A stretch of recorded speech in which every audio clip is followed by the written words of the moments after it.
हजारों साल पहले की बात है। नजारेत नामक शहर में मरियम नाम की एक जवान महिला रहती थी।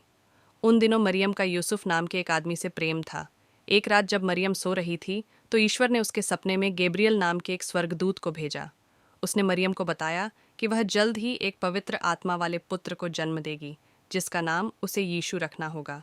जब यह बात मरियम ने अपने साथी यूसुफ को बताई तो बदनामी के डर से इस खबर को सुनते ही यूसुफ ने मरियम से अलग होने का फैसला कर लिया। यह जानकर ईश्वर का वही स्वर्गदूत यूसुफ को उसके सपनों में मिला और उसे बताया कि मरियम एक पवित्र आत्मा को जन्म देगी, इसलिए उसे मरियम से शादी करनी चाहिए और उसके साथ रहना चाहिए।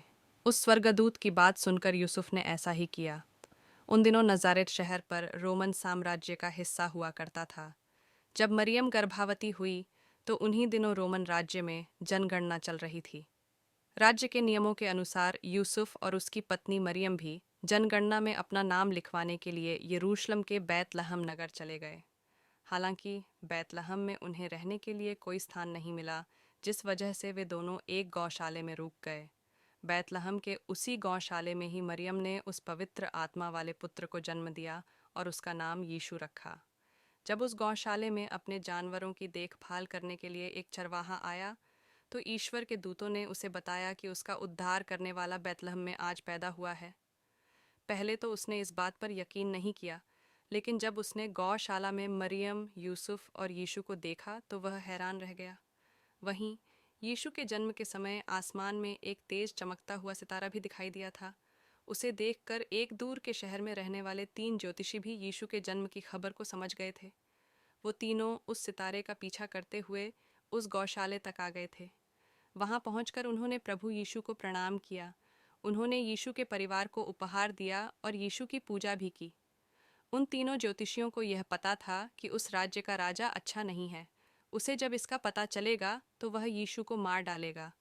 इसलिए किसी ने भी राजा को यीशु के जन्म के बारे में नहीं बताया। कुछ दिनों के बाद यूसुफ के सपने में एक परी आई, जिसने बताया कि राजा हेरोदेस यीशु को मारने की योजना बना रहे हैं। इसलिए वह अपनी पत्नी मरियम व पुत्र यीशु के साथ मिस्र चला गया। वहीं जब दुष्ट राजा हेरोदेस को यीशु की कोई जानकारी नहीं मिली तो उसने बैतलहम के सभी छोटे बच्चों को मारने का आदेश दे दिया। हालांकि इस दौरान उस दुष्ट राजा की मृत्यु हो गई। इसके बाद यीशु ने अपने परिवार के साथ मिस्र को छोड़ दिया और तीनों ने इज़राइल की यात्रा की। इसके बाद उन्होंने अपना पूरा जीवन नजारेत में गुजारा। ईसा मसीह की कहानी हमें यह सीख देती है कि बुराई की कभी जीत नहीं होती है। बुरे लोगों का विनाश करने के लिए ईश्वर हमेशा किसी न किसी रूप में धरती पर आते हैं।